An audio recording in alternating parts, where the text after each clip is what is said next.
Ngibingelele babukeli makani biyelela phansi kohlelo lethu umgqazelo. Babukeli makani bikelele yona-ke ingwenya edle ezinye ingwenya. Babukeli makani namhlanje-ke sibhalelwe umfowethu la wathi ucela simsize ngomuntu owayemthembisa ukumfaka e-consent.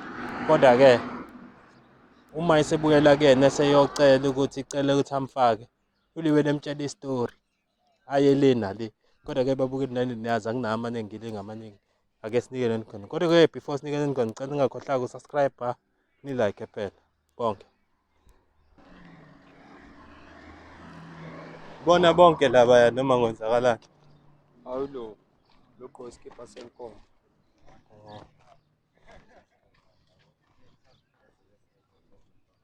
Hey, what kind, Bale? Good. Guys, how are you? Sharp. Mfethu, kuhamba kanjani? Sharp. Hey, size kuwena la mfethu. Mhlambe unganalo iminute lethu nje kuphela.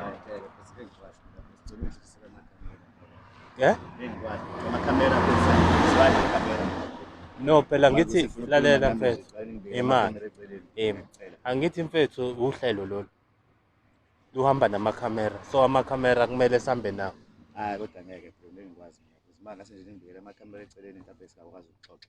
Vele kahle ngizingane. Angithi awusiniki lelo thuba wena uthi amakhamera awafuni. Awukakasiniki ithuba. Bengenziwa ngayo ngaphandle ukuthi izilingi ngibekele namakhamera ke endaweni kanje. Umfowethu bekumele wena uyishothe indaba naye before azazi thinte thina. Umfethu ngiyamazi umfethu angakhuluma naye. Lento le yami naye ihlangane mina naye. Bese manje usazangilethele mina lana understand. Ngizwa mfethu. Umfethu ngiyamazi ukuthi manje kusifethu azangifikele nani nihamba namakhamera. Understand ukuthi umfethu bekafikeze la kumina sixoxe naye njengoba sasixoxile naye ekuqaleni. Uyamazi mfethu. Umfethu yabo mfethu ngiyamazi. Okay. Qale ngiyithule mina ngingwenya mfethu edle ezinye. Hamba ngaphansi kohlelo umgwazelo. Sibhalelwe umfowethu wathi ucela simsize. Khona inkinga anayo nawe. Angazi ukuthi khona imali akunika yona wena nobhululu wakho. Lo kama ngesandla. Namthembisa umsebenzi umfowethu nginamanga. Ya mfethu umfethu vele ngiyamazi ngoba ngingishilo nje ukuthi sasixoxe naye ningekho naye manje ukuthi unenkinga bekufanele eze kumina siqhubeke noluxa right. Umfethu vele lento engangikhulume naye into vele akufanele ukuthi ayithole hayi ukuthi manje sengazangizele Mina into engenza ukuthi ngize nalabafethu labo kusikade ngangixoxa nawe. Mina ngikhathele ukwenza isilima lokho ngibhizi ngireporta ngixoxa nawe uthi hayi usuphinde sixoxe nawe kodwa imali yami angiyitholi mina. Nomsebenzi engase sixoxe ngawo nawe angiwutholi. Mfethu uyazi mfethu ngakutshela. Okay mfethu yazi mhlambe singawela siye ngaphesheya noma mhlambe ukuze sizokhuluma kahle bengazi ukuthi mhlambe kanjani. Noma yikho indawo esingahlala kuyona phansi sixoxe kahle lento esize ngayo kuwena. Noma khona lapha ngaphesheya nje mfethu ukuze singeke siphazamise abantu la e-shop. Bangaze babaleke bayitshela ukuthi size ngokunye. Woza mfethu. Ndoda hamba emva kwakhe. Angabe sabaleka. Hayi azange sisho ukuthi uzobaleka. Woza mfethu. Azange sisho ukuthi uzobaleka. Manje mase sekhanjwa kanje sengigadiwe nje understand. Ngoba ngempela serious. Ukube mfethu ubungafuni ukugadwa ubungeke mfethu udlale ngomfowethu. Umfethu ngoba ngisho nje Asibuyele esimeni. Ngiyamanga mfethu. Hayi mfethu unamanga mfethu. Sasixoxe kahle vele eqaleni saqala ukuxoxa kodwa nje emva kwalokho i-results ento sasixoxe ngakaze mina ngayithola. Phela ngakhipha imali yami umsebenzi angiwutholi. Mfethu uyazazi into nje ngalezi sihamba ngama-procedure. Awungitshela automatically njengoba ngangixhumanisa nalo mfethu sengixhumanisa naye. Ozokuyena ofuneka kufaka emsebenzini. Obvious mhlawumbe sakuyethini izinto zakho mhlawumbe besalindile sakudelay. Ukuthi mase kuqondile mhlawumbe kulunga into yakho. Yini ubungakhulumi ke naye mfethu umtshele lento wena le ongitshelayo namanje. Mfethu bengizama nje mfethu ukukhuluma naye ngimtshele kodwa manje uyangixaka maseza kanje ngoba naseqaleni weza kumina wasudinga usizo. Manje ngizama ukusiza yena la. Okay fair enough imali vele useyikhiphile imali ngamnikeza lo mfethu imali. Imali wakunika. Ngamnike wanginikeza. Wakunika imali. Wanginikeza qamba. Malini akunika yona? Lo mfethu wanginikeza u-3,000. Okay. Ethi ucela umenzeleni? Ufuna umsebenzi, udinga usizo lami. Nami ngingayinkinga ngifuna ukumsiza lo mfethu. Yabo. Okay, wena wase wenze njani-ke? Sekunikile imali? Ayithatha phela imali ngayihambisa kulo muntu lona uyena impela ozomfaka emsebenzini. Okusho ukuthi wena uyi-middleman kahle kahle. I-middleman mina ngisiza abantu abanjengayo. Abantu bayithola umsebenzi wena futhi nawe ubufuna ukulinda njengawo wonke umuntu. Hayi ukuthi manje yabona into osuyenzayo manje. Hayi mina lokulinda ngisebenzi mina ngoba le mali engakunika yona ngayiboleka. Abathembisa ekhaya ukuthi ngithola umsebenzi. Azingathembisa noma wengane zami ukuthi ngitholile umsebenzi. Manje lo msebenzi angisawutholi.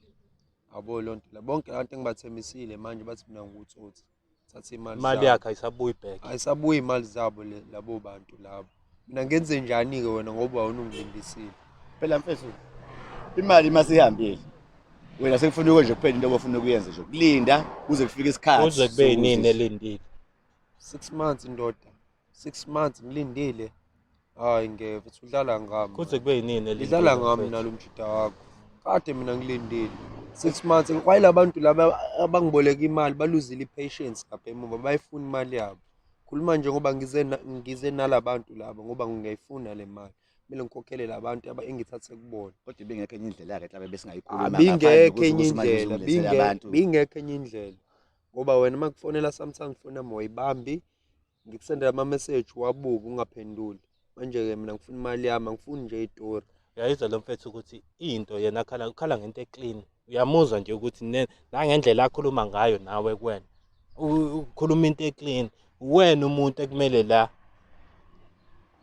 engabe wenza ubulungiswa weza kumfethu wafike nakhuluma kahle nahlala phansi. Yabo njengoba uchaza nje kwakumele yonke into ichazele umfethu.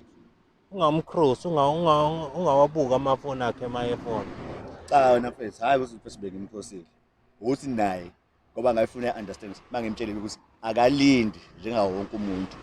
Vele kuthi mase ku right uyobe sefonelwa njengawo wonke umuntu. Kusho ukuthi nje sengaze kube right la next year.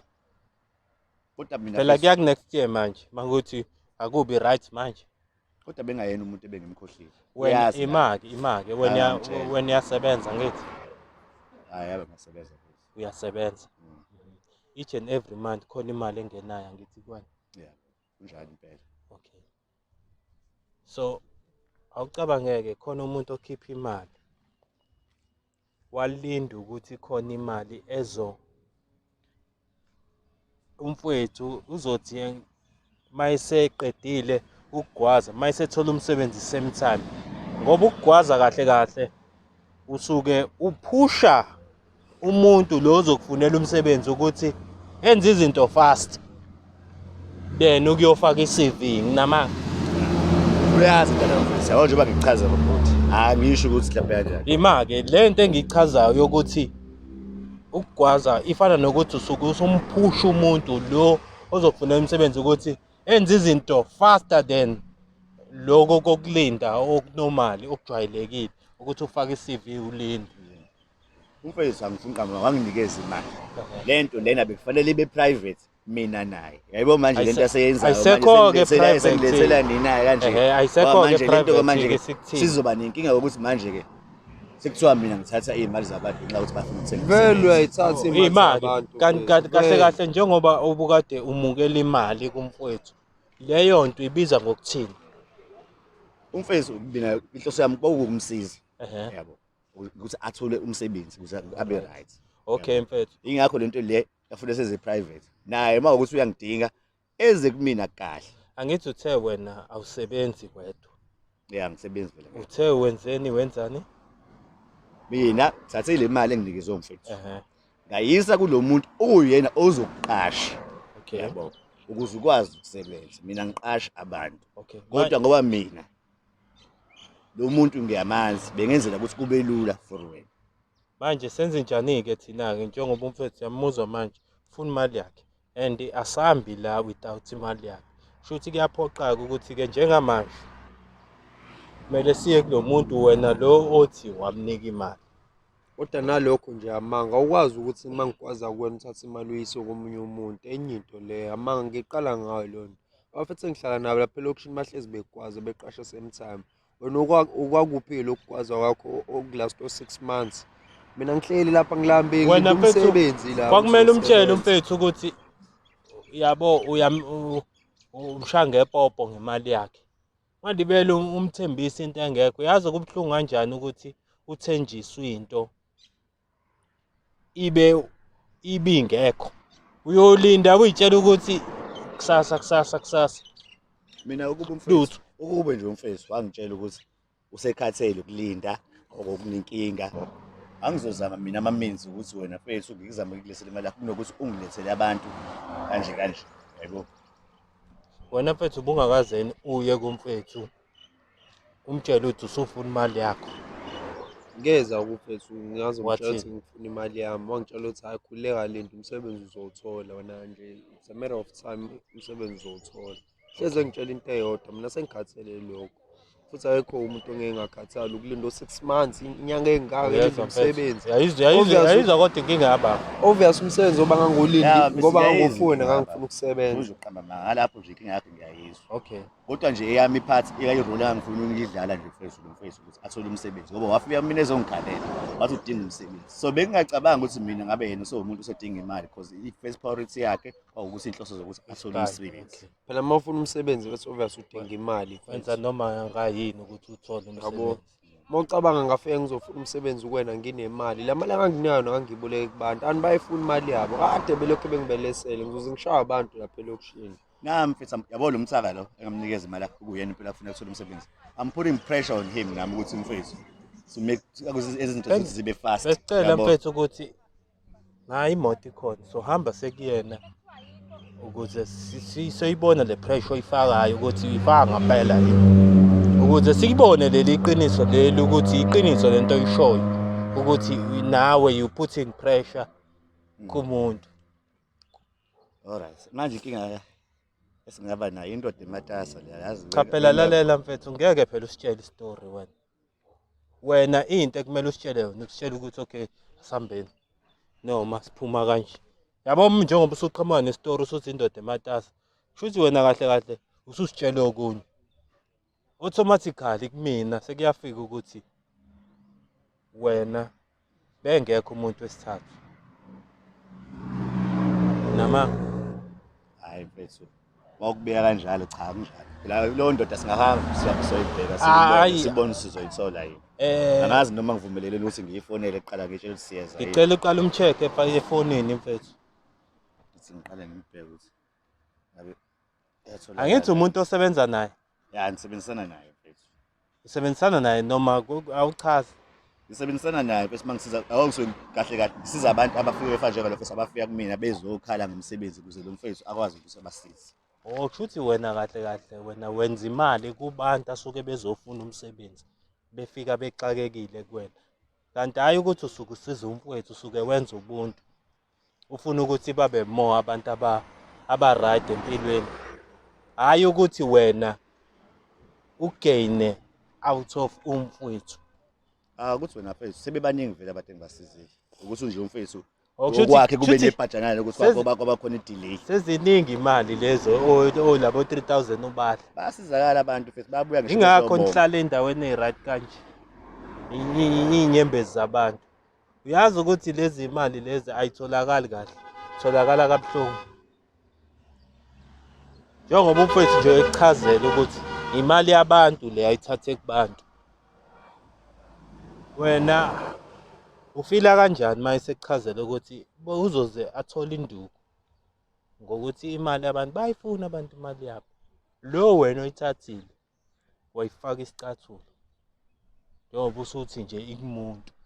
Mase ngithi asamthe kulowo muntu nakho phela manje. Ase ngizame ngimbone sizomthola yini ukuthi ukhona. Wena mfethu ungashayi ke pho. Angeke.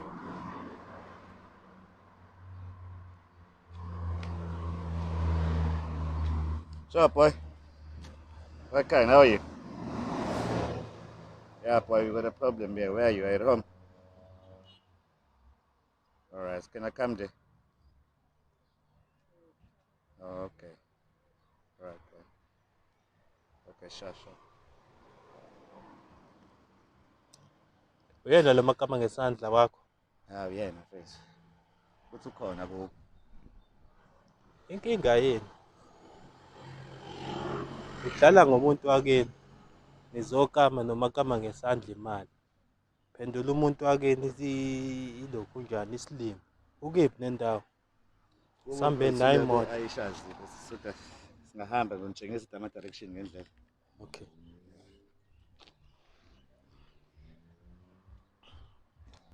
Lalela mfethu kulabo bhanitsha wena ozokhuluma ukuthi size kanjani. Hey, what time boy? Sithini manje? Uyagula yini lo mthamo? Hayi kusagula. Relax boy, relax. We got a small issue here. We got a small problem here boy. How are you, bro? Why are you bringing people and coming from my house here? Can I ask you a question? Who are you, bruh? How are you? Who are you? How are you? Relax boy, I'll explain everything. Right, explain, talk. Can you let us in? What kind? Lead you where? Can you please remove that thing you're carrying on To your hand? remove what? This guy, I don't know you, bruh. I'm talking to this guy here.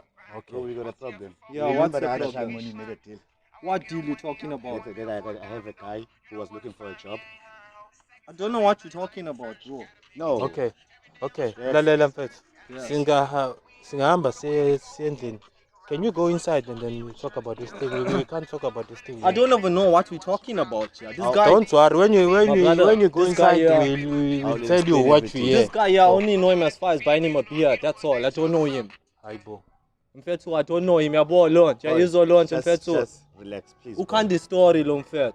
Relax, boy. I'll explain I'm everything. more What line, inside. mfethu. I'll explain everything. While you're I inside. don't want to understand nothing. Kanti mfethu kwenzakalani la? Yamuzwa lo. I'm relaxing in my house. Lo I'm makama so ngesandla you're bringing the wakho ukuthi people here uthini? and coming. Angimazi usuphi mhlawumbe ubona ukuthi vele ngoba manje khona namakhamera nayo yonke into You lucky I never shoot your legs from there. mhlawumbe kube khona indlela engakhuluma ngayo futhi naye mhlawumbe uzo understand. Okay. Nisotheni izinto zenu asikulinde la uhambe kuyena. Sothe izinto zenu. Boy, Kodwa ningayi ndawo imani le khona la. Aba bantu bosijwayela kabi. Uyamazi yena lo. Ngaqala umbona kodwa nje Wake wakutshela ngaye. wangitshela ngayo ukuthi basebenzisana nawe. I don't know what kodwa money you're ngiyaqala talking umbona. about. Ngiyaqala umbona yena wangitshela ngayo ukuthi bayasebenzisana I nawe. don't know what you're talking about. What money you talking about? the money that I gave you, What money you gave me, the bro? one that I transferred to your account, You never transfer no money. the guy got papers and everything. Paper. Yeah, but you tried. You took the money, bro, not me. Yeah. Oh. Don't be like that now, boy. We got an issue here. Let's sort it out. There's no issue. I don't know these people. I know you. I'm telling them I know you because I buy you a beer now and there. Other than that, I don't know you, bro. Who are you? But the problem now that we have to pay this guy's money. What money? How much you talking about? I don't know. Wemfethu ngeke sikwazi ukuhlala phansi. He's talking like sir. He's bringing in your ear for nothing. Listen to me, bro. Yes, I'm listening to you. You said to me you don't know me. Yes, I don't know you. Okay, so don't explain nothing to me. Right. I Because understand what you're even trying to me, say. I don't know you. Yeah, we don't know each other. I don't even want to know you. No problem. You understand? But you need to know the side of the story why this guy is bringing you by me. But listen What are to you me. here for you today? We're here That's the old. for us to pay this Yeah. guy back his money. Who's Because this all these guy? I people- don't know this guy. Yeah. Yeah, I know him. The same client that already come for you. There's something wrong with this guy. Okay, bro. can He's you a- please switch off He's that an thing? addict. Yeah? He's an addict. This one. I'm buying drugs for him. Yeah. Uyasiza ngestory. Mchita mina ngizwa story ngifuna imali yami. Mfethu Indaba uyasenza lezi istory zami, lo ngifuna imali mthako yami. ukuthi See, kwenzakalani. bro, see, you're making a big eyeball here. Let's take the story and go talk upstairs. You know why? Please. I don't want to make us. My Please. image is in line here. And you two, you're making a problem. You're bringing a problem right by my house and come in. You're right in your head, you. Sambe.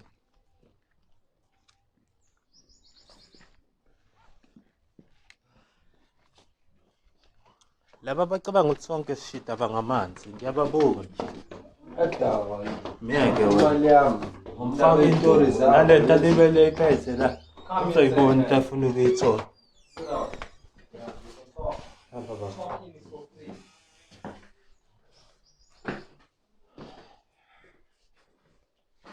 Sit down there. You don't sit next to me. Yeah. Hi boy, it's your bro now. He doesn't sit Why, next bro? to you. He's not my bro, this guy. I don't even know this guy. Okay. Yeah, my brother. Can you please Put this one away. put this thing away, please? No problem. You can push it away. Okay. So, hayi amhlale la mina ukuze sizobabona kahle bobabili. Ithandana ihlale zombili. Oza ngapha mfethu. Ungasithi i-camera. Okay, listen to me bro. Yeah. I can't suit your needs, Right. I'm listening. I can't fit in your shoes. Right. So, mina, I'll speak Zulu. You can speak whatever. Yes, language you want okay, to speak, okay. bro. Okay, listen to me. Yes.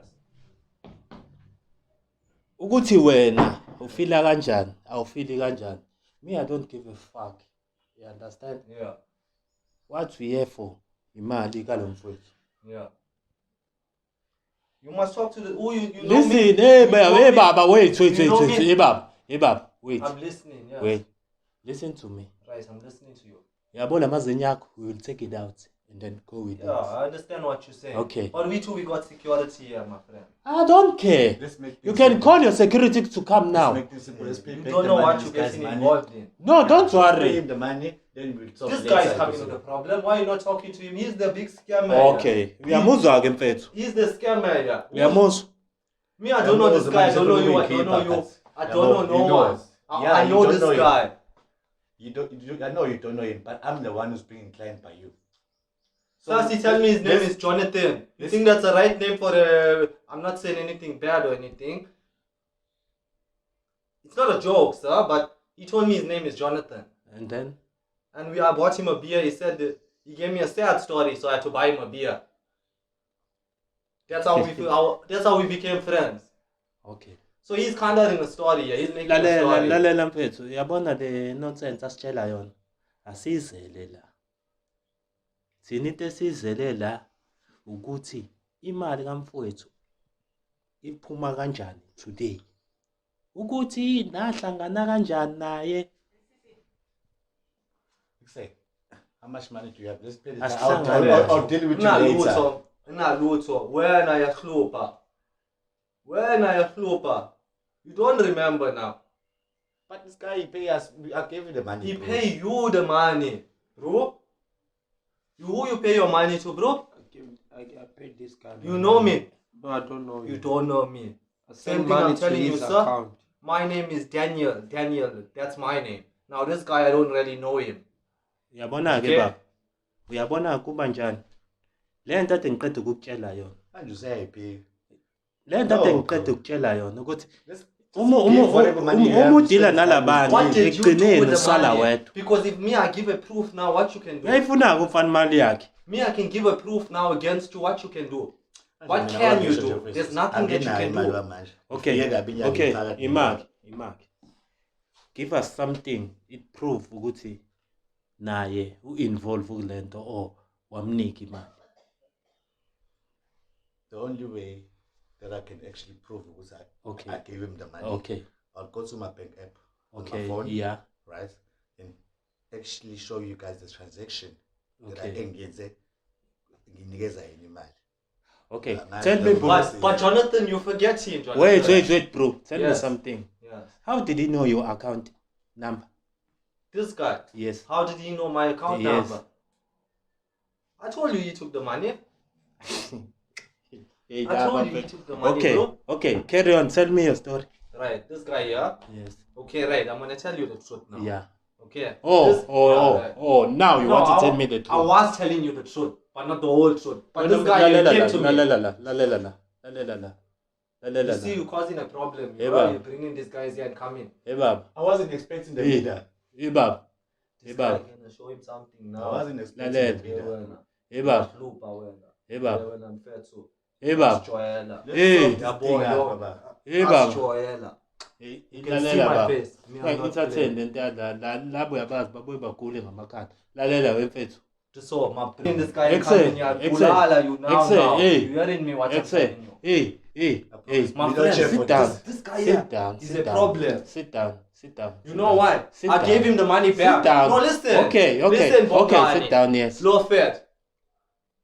Vele, he Yes. got me the money. Yes. But Mina, Vele, I give him back the money. Yabo alone. Yeah. If he say the transaction can prove it, Yeah. me too, I got a transaction. But me, I can speak the truth. Okay. Because- Speak the truth, please. Okay, this guy here. Yeah.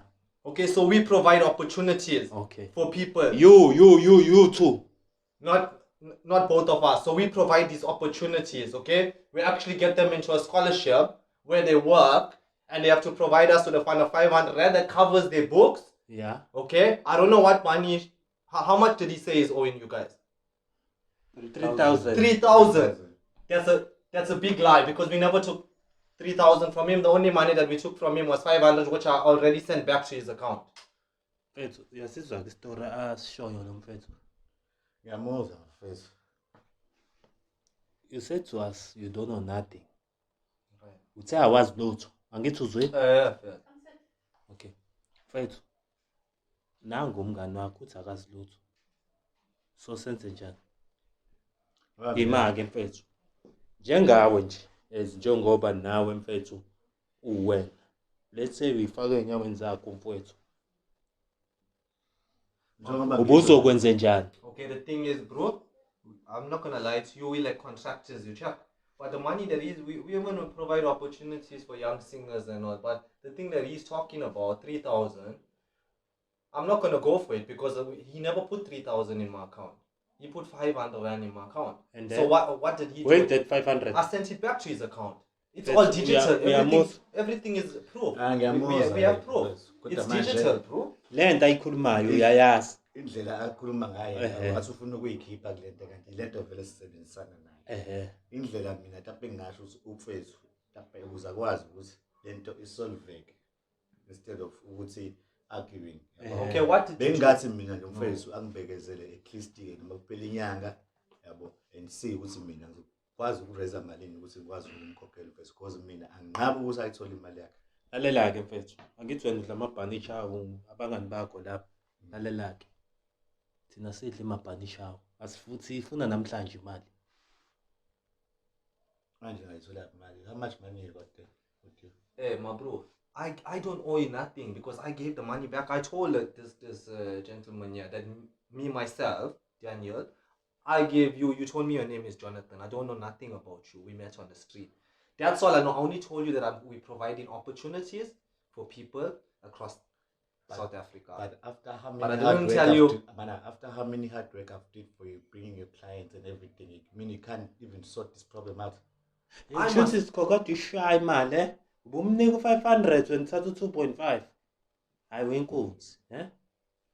And plus, you took the 500 back. What did you do with the money? That's what I want to know, Jonathan. What you did with the money? Nje lento igema yakho. Because you still come to Nifike me. nishaya abantu naye. Wena masuphinde ungamshaya futhi kwayena. Lemfethu, imali kalomfethu iphuma kanjani? And njengoba bengishilo le place ayikho nje imali. Singakwazi ukuya endlini yakho. Hey, endlini khona manje abantu abadala. Bro, you better pay her now. So Okay, siyayifuna ke imali. so that happen again. My bro, this Soya is gonna pay for it because you know why? He's the thief here. We will providing you this opportunity. Okay, lalela mfethu. Ngiyabona ngazuthi sekuyale nale. Okay. Sizoyenza lento hard way or easy way. Sekukwena. Let me speak to this guy quickly because he's Lalela he's been a no problem. no He's been a problem now. no. Yeah. After this manje awusangeni wena la. Right. Mfethu. Hard way or easy way. Ukuthi ukhiphe imali kamfowethu. Ngoba siyayifuna namhlanje. Makuwukuthi ayiphuma imali kamfowethu, you have to give him something azoyibamba yakho ukuze ezogqugquzela ukuthi ubuyise imali yakhe. Mfethu, wena uthini kuleyo nkulumo engiyishoyo? Lokho right ngcono nalokho. Imali. Kodwa mina Imali mfethu. konke enikwenzayo. Imali. Wena ubuthi imali yamfethu izophuma kanjani awuchaza? Ngoba bengishilo mina bengenake umkhokhela inyanga mayibheka manje angiyiphethe. Uyamuzwa uthi bengenake ngokunika imali inyanga imiphela. Angilist i-option lomnikazayo ningconyana ukuthi sithathe something from him. Okay, nangu ukhetha i-option yokuthi uthathe something. wena uma ingene uzothatha amateka akho yazi. ayikho loo nto mfethu. Okay, ithula-ke. Ima Thula phela. hayi mfethu, lo mfethu izokhokha. Thula-ke. Okay. Mfethu, cela usiphe ifoni yakho, usiphe namateka akho, neskipa sakho. Awu mfethu angeke ngicela sithathe noma ifoni ngizohamba kanjani Mfethu uzoyibonela. The time uthatha imali kaMfethu uke wamcabangela Hey, my bro, ukuthi you brought a Eh, problem wait, to the wait, house. wait, bro. Hey, my bro. Wait. This all brought a problem and came by my house. Take out your shoes. Siyakujikela mngani wakho yabo usukhunyulwa uyena. hayi mancane becela ukubambisana noma ifoni ke mfethu Cha. kusebenza ngayo Cha. Lalela baba. Ngeke kubambise ifoni asiyazi nokuthi wetha malini. Awuyikhiphe siyibone lo hayi phone. ifoni nje ibizayo mfethu ingaphezu kwa 2000 ifoni yile ngale kisicela ngishene yodwa ukuze ngikwazi ukusebenza uphinde usebenza abanye abantu hayi ngeke ashifu Imali mfethu athi ngwabo. Phone la mfethu yayithola. Lalela mfethu sesicela necathulo. manje awubesu Ah, kwazi ngempela Mfethu soxabana yazi. Mfethu asimkhumula icathulo.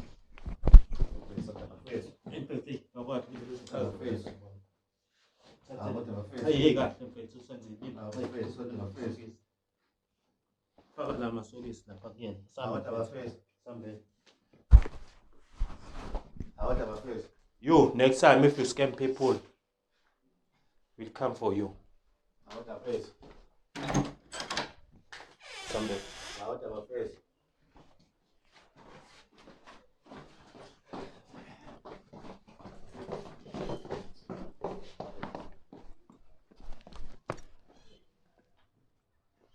Ngicela ukuthatha le thuba ngibonge kuhlela umgazela ukuthi lingaseselele inkinga yami kulo mjida lo.